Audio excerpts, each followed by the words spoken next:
नियंत्रण शब्द नकारात्मक दृष्टिकोण का परिचायक है, परंतु प्रबंध की प्रक्रिया में यह रचनात्मक शक्ति माना जाता है। जनरली नियंत्रण को गलत माना जाता है कि कंट्रोल कर रहे हैं तो गलत, बट मैनेजमेंट में नियंत्रण जो है एक सही शब्द होता है, क्योंकि तभी मैनेजमेंट हो पाएगा, अदरवाइज मैनेजमेंट फेल हो जाएगा। मेरी कुसिंग नाइल्स के अनुसार, तो लिख लो मेरी नाइल्स के अनुसार, मेरी नाइल्स के अनुसार नियंत्रण किसी लक्ष्य या लक्ष्यों के समूह की ओर, नियंत्रण या एक टारगेट भी हो सकता है और दूसरा सेट ऑफ टारगेट्स भी हो सकता है, कई टारगेट्स हो सकते हैं। तो नियंत्रण या लक्ष्यों के समूह की ओर निर्देशित क्रियाओं के मध्य, निर्देशित क्रियाओं के मध्य, निर्देशित क्रियाओं के मध्य संतुलन बनाए रखना है। क्या है? संतुलन बनाए रखना है। तो ये होता है मेरी कुसिंग नाइल्स के अनुसार। एक ही डिफिनेशन रखना, चाहे जिसके अनुसार रखना, कि नियंत्रण किसी लक्ष्य या लक्ष्य समूह की निर्देशित क्रियाओं, फिर बॉक्स में देखो, कार्य निष्पादन का मूल्यांकन, त्रुटि होने पर सुधारात्मक कार्य, निर्धारित योजना के अनुसार कार्य का निष्पादन, निर्देश की प्राप्ति। मतलब कंट्रोलिंग में क्या होता है, जो आप कार्य कर रहे हैं, कोई भी कार्य कर रहे हैं, उसका मूल्यांकन, इवैल्यूएशन होता है। फिर उस इवैल्यूएशन के दौरान पता चल जाता है कि कुछ गलतियां हैं, तो उन गलतियों को सुधारा जाता है, और फिर जब सुधारने के बाद उन गलतियों को एक सही तरीके से कार्य निष्पादित किया जाता है, कंप्लीट किया जाता है, और जिसका परिणाम क्या होता है, निर्धारित जो लक्ष्य है, जो टारगेट है, वो क्या होते हैं, प्राप्त होते हैं।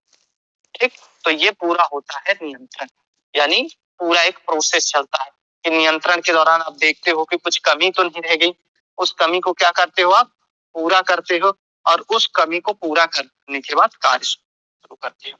अब लिखो नियंत्रण के लक्षण, प्रकृति, निष्ठाएं, ये सब चीजें या गुण, ये सब चीजें एक ही कॉमन में रहेगा। तो देखो, प्रबंध का मुख्य कार्य, नियंत्रण क्या होता है, प्रबंध मुख्य कार्य होता है। नियंत्रण क्या होता है, प्रबंध का मुख्य कार्य, मैनेजमेंट का मुख्य कार्य ही कंट्रोलिंग होता है। सतत प्रक्रिया, यदि आपने नियंत्रण कर लिया, यदि आज आपने नियंत्रण कर लिया इसको, तो वो प्रबंधन आपका फेल होगा। इससे कंटिन्यूअस प्रक्रिया होती है। गतिशील प्रक्रिया, सेम टू सेम, सतत या गतिशील, एक साथ लिख सकते हो, सतत या गतिशील प्रक्रिया। तुलनात्मक प्रक्रिया, नेक्स्ट लिखो तुलनात्मक प्रक्रिया।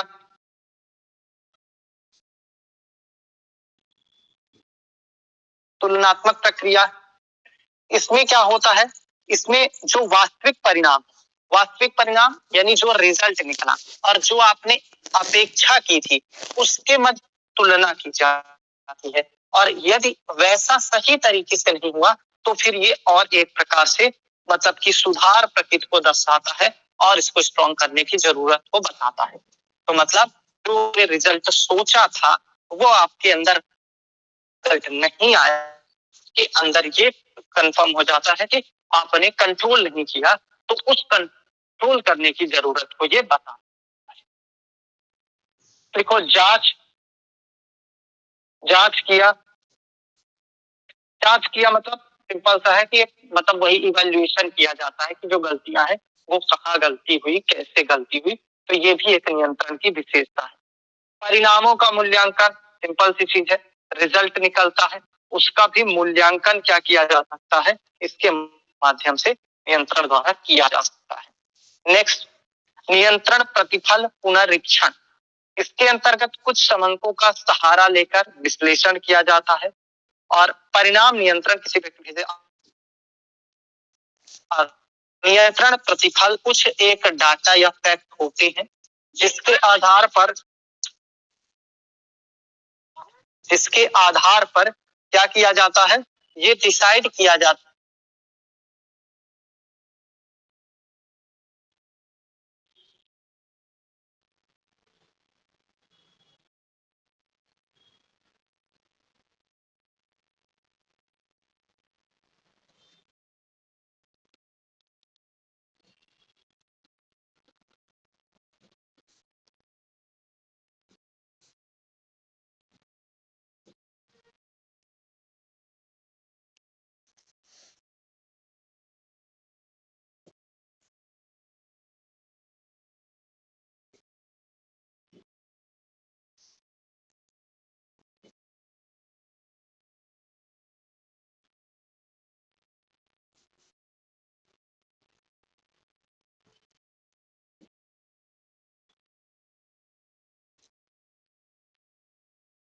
2000 के मतलब ऐसा तो नहीं कि डायरेक्ट 2047 में ही जाके देखेंगे, उससे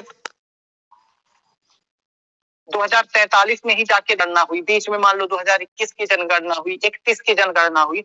तो आपने क्या देखा, आपने ये देखा उस टाइम पीरियड में कि भाई क्या चल रहा, अभी क्या चल रहा है, क्या हम जनसंख्या नियंत्रण की ओर जा पा रहे हैं, या क्या हम पॉपुलेशन कंट्रोल कर पा रहे हैं या नहीं कर पा रहे हैं।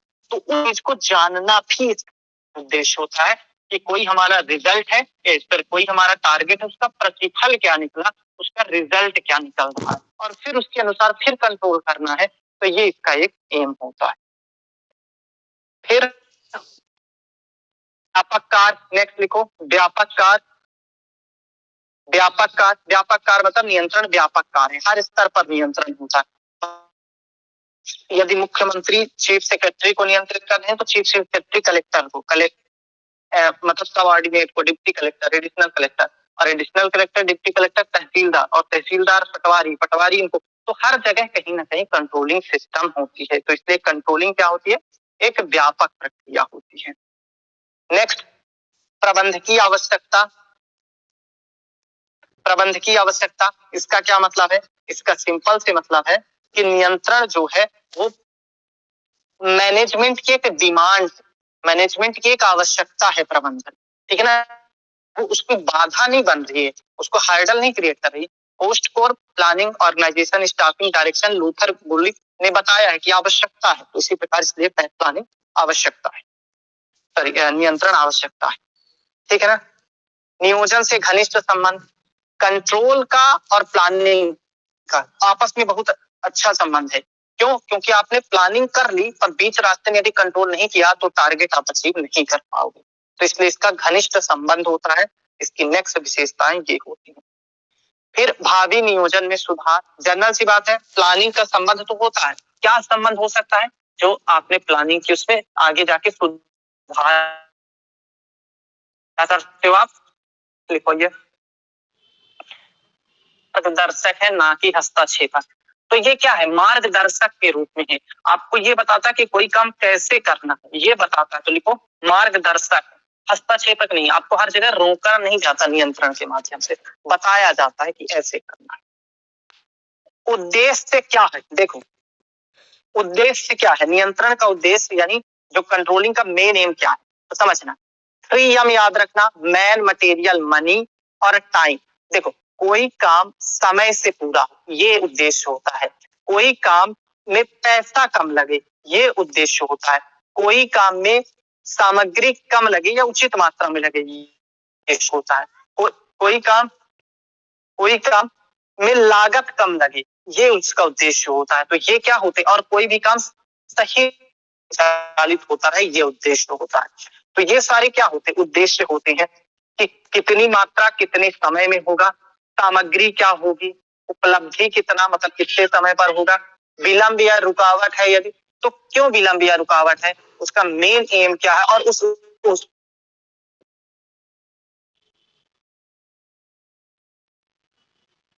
उसका मेन एम क्या है, उद्देश्य क्या है, और उस उद्देश्य को कैसे पूरा किया जा सकता है, ये सब के क्या है, उद्देश्य है, पर्पज है। तो मेनली जो उद्देश्य है इसे ऐसे ही समझना, समय, लागत, मटेरियल, सामग्री, कठिनाई यदि कोई आती है तो उसको दूर करना है, कठिनाई की जानकारी प्राप्त करना है, निरीक्षण करना है।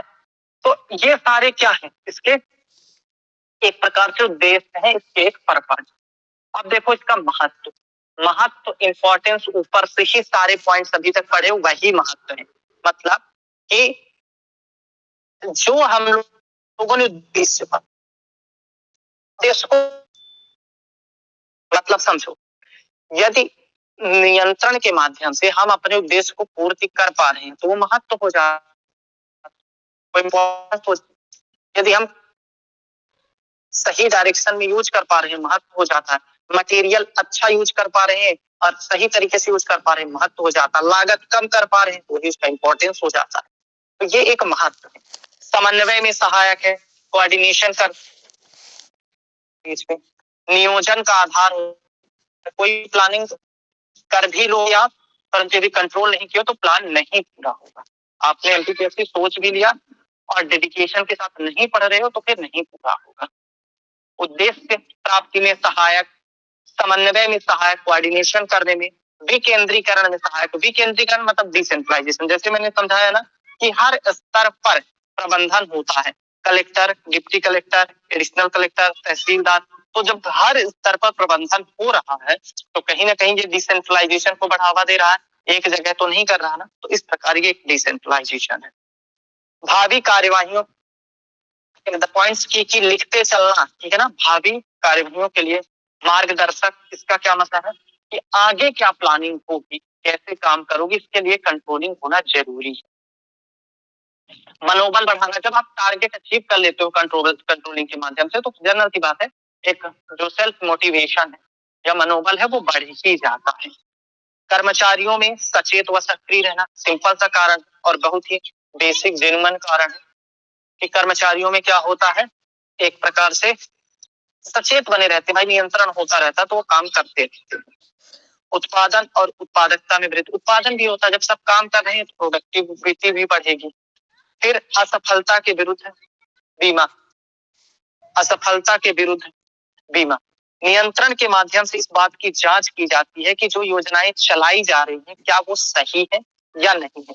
तो इस प्रकार उनके असफल होने के चांसेस कम हो जाते हैं। तो इस प्रकार एक कंट्रोलिंग सिस्टम जो है ये भी करती है। विभिन्न स्तरों पर अनुशासन की जांच, हर जगह एक डिसिप्लिन बना के रखती है, वही पॉइंट्स है। तो यदि आपसे पूछा जाता है कि क्या इंपॉर्टेंस है तो सारे कॉमन पॉइंट्स आप खुद सोचो कि क्या होगा यदि कंट्रोलिंग होगी। काम अच्छे से होगा, सामग्री अच्छी लगेगी, पैसा कम लगेगा, समय से कार्य पूरा होगा, मटेरियल अच्छा लगेगा और एक डिसिप्लिन बना रहेगा, डिसेंट्रलाइजेशन की प्रक्रिया नहीं होगा, जो आपने वो टारगेट है एक प्रकार से कहा जा सकता है। महत्व है, इंपॉर्टेंस है, इन्हीं में से एक विशेषताएं निकल के आती हैं, इन्हीं में से गुण निकल के आते हैं, इन्हीं में से उद्देश्य निकल के आते हैं। अब देखो कुछ इसकी कमियां, लिमिटेशन और शॉर्टेज। देखो लिमिटेशन या शॉर्टेज, सीमाएं या कमियां, लिखते चलो, सीमाएं या कमियां। नियंत्रण की कमियां, नियंत्रण की कमियां। तो पहला, मानकों के निर्धारण में कठिनाई। पहली कमी क्या है, मानकों के निर्धारण में कठिनाई। पहला लिखो, मानकों के निर्धारण में कठिनाई।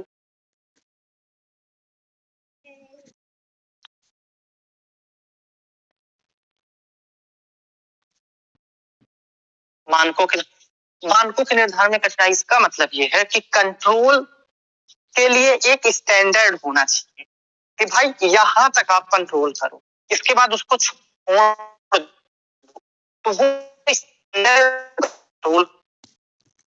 को प्राप्त, जो स्टैंडर्ड होता है उसको निर्धारण करना कठिन काम होता है।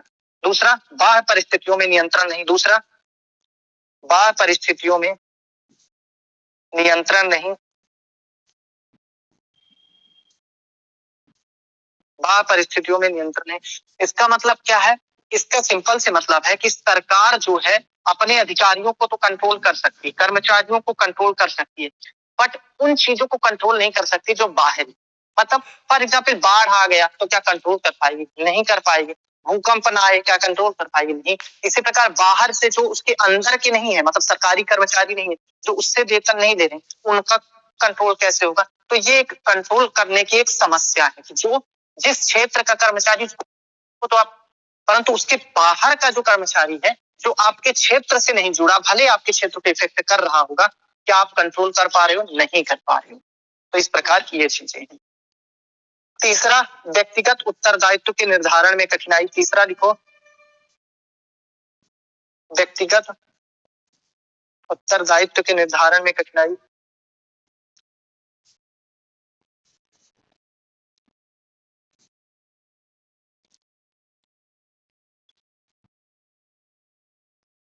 व्यक्तिगत उत्तरदायित्व के निर्धारण में कठिनाई, इसका देखा जाता है कि काम कई व्यक्ति करते हैं। फॉर एग्जाम्पल, मैं एक एग्जाम्पल के तहत मतलब समझाता हूँ कि एक बोर्ड है, मान लो 10th क्लास स्कूल की, फिर एग्जाम्पल है 10th क्लास बोर्ड है और 10th क्लास का रिजल्ट गड़बड़ हुआ, तो इसमें किसको दोष दिया जाए? क्यों? क्योंकि कई फैक्टर्स में जुड़े हैं। यदि आप टीचर्स को भी दोष दे रहे हो कि आपके कारण रिजल्ट गड़बड़ हुआ, तो किस टीचर को दोगे? मैं मतलब कोई एसएसटी पढ़ा रहा है, कोई साइंस पढ़ा रहा है, कोई मैथ पढ़ा रहा है, ये कोई कुछ और पढ़ा रहा है, तो हर टीचर को दोष दोगे या फिर किसी एक को दोष दोगे? तो किसी एक को दोष दे देना वहां पर कठिन होता है और दूसरे कंट्रोल ओवरऑल रिजल्ट भी है, इसलिए को नहीं बोला जा सकता। नेक्स्ट, खर्चीली प्रक्रिया। खर्चीली प्रक्रिया नियंत्रण कंट्रोल करना एक खर्चीली प्रक्रिया तो होती है। क्यों? क्योंकि भाई हर स्तर पर नियंत्रण करना है, तो हर स्तर पर अधिकारी कर्मचारी चाहिए होंगे जो उस चीज को कंट्रोल कर सके, तो उनके लिए पेमेंट वगैरह सब देना होगा, फिर एक जटिल प्रक्रिया भी हो जाएगी। तो ये चीजें आपको करनी है। कर्मचारियों की स्वतंत्रताओं का हनन, कई बार ये कहा जाता है कि जो कर्मचारी है उनकी स्वतंत्रता का हनन होता है, ठीक है ना, इस नियंत्रण के माध्यम से। अधीनस्थों का विरोध भी सहना पड़ता है और नियंत्रण अधिकारों का दुरुपयोग। कई बार अधिकारी जो है अपनी जो पावर है कंट्रोल करने की उसका दुरुपयोग कर रहे हैं। भाई जैसे कि कोई एक मूवी आई साथ पान सिंह तोमर या ऐसा कुछ आई थी, तो उन्होंने क्या किया, उसको निर्देश देने के बाद में उन्होंने बोल दिया घर में ये सामान मेरे दिया हो, या कोई कई बार ऐसा बोल देते हैं कि ये काम अभी करो, ये काम जाके मेरे यहाँ करो, मतलब गलत तरीके से उसको डायरेक्शन देते हैं, उस पर गलत तरीके से नियंत्रण रखते हैं, या फिर उसके काम को गलत तरीके से उसे बताते हैं, नियंत्रण करते हैं। तो ये भी इसकी एक समस्या होती है। ठीक, तो ये सारी इसकी समस्या है कि कई बार कर्मचारी जो है विरोध करने लगते हैं, नियंत्रण गलत तरीके से होने लगता है। स्टैंडर्ड यानी कितना नियंत्रण होना चाहिए भी एक डिसाइड करना एक डिफिकल्ट टास्क हो जाता है। कई बार बाह्य परिस्थिति जो है जिन्हें हम कंट्रोल नहीं कर पाते हैं, उनका क्या करें, उनको कैसे करें नियंत्रण। कर्मचारियों की स्वतंत्रताओं का कई बार हनन हो जाता है इन कंट्रोल के कारण। तो ये सारी चीजें इसमें आती हैं। नेक्स्ट लिखो, प्रभावशाली प्रभावशाली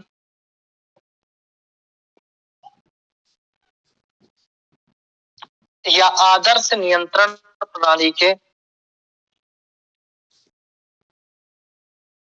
आवश्यक तत्व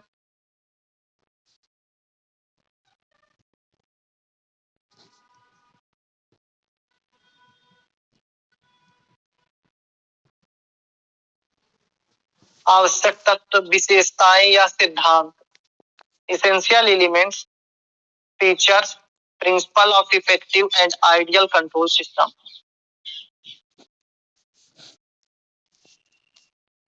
चलो, तो एक आइडियल कंट्रोल यानी आदर्श नियंत्रण कैसा होगा, कौन सा होगा, उसके बारे में हम जानेंगे। तो पहला लिखो, उपयुक्त तथा प्रभावपूर्ण। पहला आदर्श नियंत्रण लिखो, उपयुक्त तथा प्रभावपूर्ण।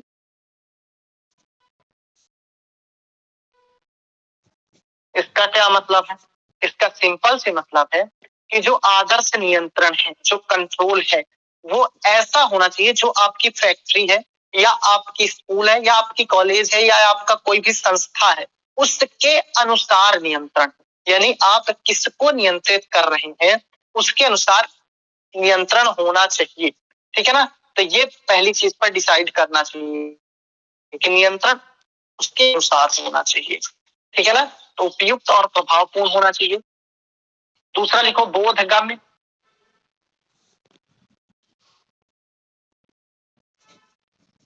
बोधगम्य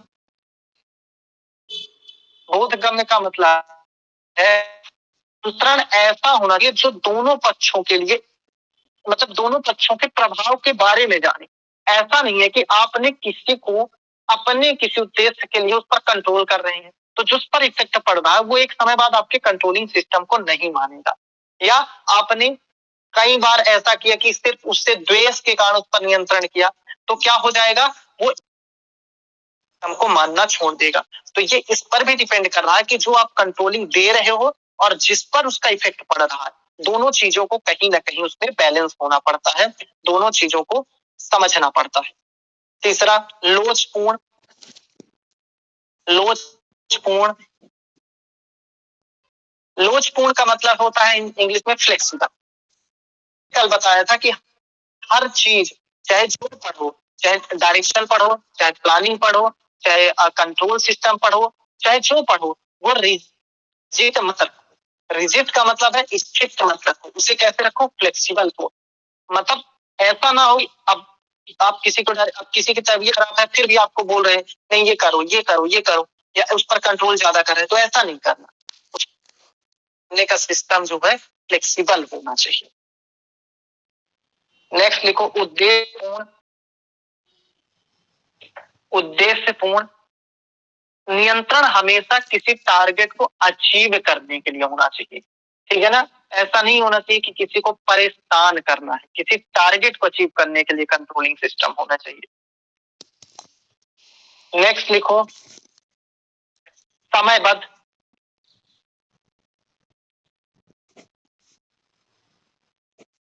समयबद्ध, नियंत्रण यानी कंट्रोलिंग क्या होनी चाहिए, एक मतलब ऐसा होना चाहिए कि एक पर्टिकुलर 10 दिन या 15 दिन में ये करना है, तो उसको लेकर कंट्रोलिंग सिस्टम होनी चाहिए। एक समयबद्ध तरीके से नियंत्रण होना चाहिए, हमेशा नहीं कि मान लो किसी को नियंत्रण कर रहे हो, कंट्रोल कर रहे हो, तो आप किस टाइम में करो ना 10 से 4, वो घरेलू काम में भी है तो भी उसको कंट्रोल कर रहे हो, नहीं, एक टाइम पीरियड, एक टाइम ड्यूरेशन के अनुसार कंट्रोलिंग सिस्टम होनी चाहिए। नेक्स्ट सुझावपूर्ण, सुझावपूर्ण, तो नियंत्रण का एक उद्देश्य जो मेन मतलब कि आइडियल बोल सकते हैं नियंत्रण, वो सुझावपूर्ण होना चाहिए। कि जब आप किसी को बोलो कि भैया ऐसा करो, जैसे किसी चीज को बोलो ऐसा करना है, तो उसको ऐसा लगे कि कंट्रोल नहीं, ऐसा लगे कि भैया ये मुझे सुझाव दे रहे हैं कि ऐसा कर लो तो ज्यादा बेहतर होगा, वो बहुत ज्यादा इफेक्ट होगा, बहुत ज्यादा अच्छे तरीके से ये किया जा सकता है। तो वो सुझावपूर्ण नियंत्रण होना चाहिए, ठीक है ना। नेक्स्ट कम खर्चीली, खर्चा ज्यादा नहीं आना चाहिए। निष्पक्ष नियंत्रण, नेक्स्ट निष्पक्ष नियंत्रण, निष्पक्ष होना चाहिए, ऐसा नहीं कि किसी पर ज्यादा कंट्रोल। नेक्स्ट अभिलेख व्यवस्था, मतलब जब आप कंट्रोल कर रहे हो, कुछ कार्य संपादित कर रहे हो, तो रिकॉर्ड करो, रिकॉर्ड के अनुसार रखो कि इतने टाइम में ये करना है, या ये काम ये महोदय करेंगे, अब वो महोदय काम नहीं कर रहे हैं, तो फिर कंट्रोलिंग सिस्टम की रिक्वायरमेंट होती। फिर फीडबैक की व्यवस्था, जो भी काम हुआ उसको एक सही तरीके से उसका फीडबैक समझना या देना, जो भी पिछली मतलब कंट्रोलिंग सिस्टम के दौरान कठिनाइयां आई, उन सबका फीडबैक तैयार करना, फिर आगे जब कंट्रोलिंग सिस्टम लागू होगा तो उसको उस अनुसार देखना भी ये क्या होता है, उसके एम होते हैं।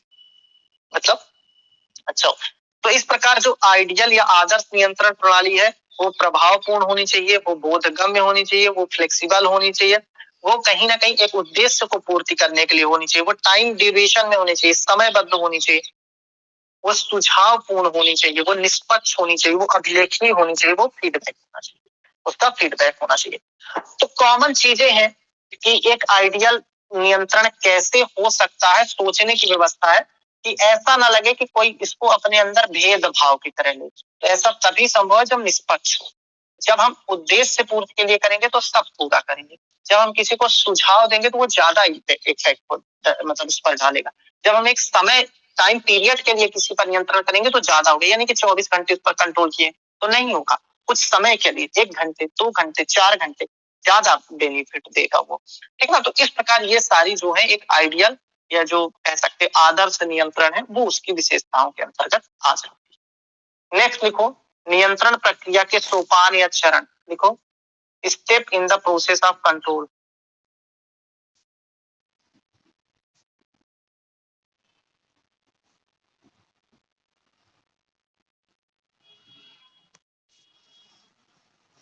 पहला लिखो निष्पादन मानकों का निर्धारण,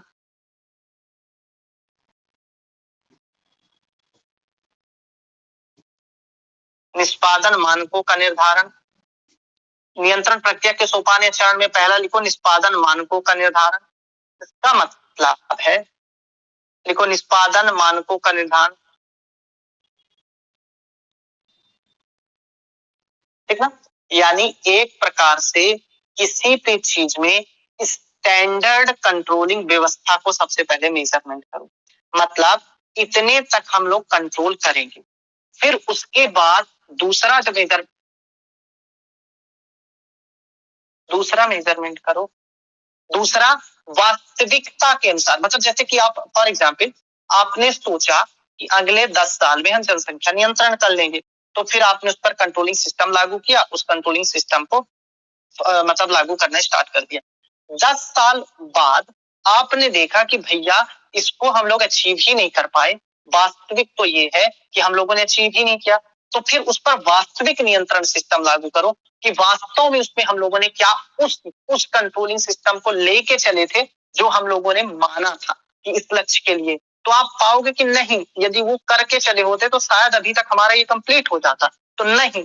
तो फिर उसमें डिफरेंस कितना है, तीसरे स्टेप में उसका डिफरेंस यानी उसमें कमी क्या रह गई, कैसे उसकी मतलब एक प्रकार से तुलना करके बताओगे कि ये यहाँ ऐसा थोड़ा सा सिस्टम गड़बड़ हुआ, यहाँ लूप होल्स रह गए, यहाँ लूप होल्स रह गए, यदि उन लूप होल्स को भर दिया जाए तो वो सही तरीके से हो सकता है। फिर उनका जब विश्लेषण करने के बाद आपने पूरा कार्य किया, तो आप लोग क्या करो, उसके लिए सुधारात्मक उपाय करो, जो भी उसके लिए काम किया जा सकता है वो काम करो। मतलब सिंपल सी चीज है, एक टारगेट सेट किए, टारगेट मान लो या किसी काम को मान लो, जैसे मैंने बताया कि जनसंख्या नियंत्रण का 10 साल का टारगेट था, वो टारगेट सेट किया, बट वो टारगेट हम लोगों ने आइडियल रूप से सेट कर लिया, परंतु जब 10 साल आया तो हम लोगों ने पाया वो टारगेट हम पूरा ही नहीं कर पाए, यानी वास्तविकता तो कुछ और थी। फिर हम लोगों ने 2 स्टेप हुए, पहला टारगेट सेट किया, दूसरा हम लोगों ने वास्तविकता ही नहीं हुआ। फिर तीसरा स्टेप में हम देखेंगे कि भाई कमी कहाँ रह गई, तो तीसरा स्टेप में कमी देखेंगे कि जो मानक है, स्टैंडर्ड है और जो वास्तविक है उसमें कुछ कमी है क्या, हाँ कमी। फिर उस कमी का विश्लेषण करेंगे, फिर चौथे में विश्लेषण करेंगे, एनालिसिस करने के बाद पांचवें में उसके लिए सुधारात्मक उपाय या जो भी प्रोसेस हो सकती है उस चीज को अच्छे से अच्छा सुधार करने के लिए वो प्रोसेस अपनाएंगे। तो इस प्रकार ये स्टेप लिखेंगे। तो ये निष्पादन मानकों का निर्धारण, दूसरा वास्तविक निष्पादन की मांग, तीसरा स्टेप लिखो वास्तविक निष्पादन की निष्पादन मानकों से तुलना, चौथा लिखो विचलनों का विश्लेषण, विचलनों का विश्लेषण, विचलन मतलब वो डिविएशन, मतलब कि जो क्या अच्छा हुआ, मतलब ऐसा भी तो हो सकता है कि 10 साल सोचे थे 5 साल में पूरा कर लिया।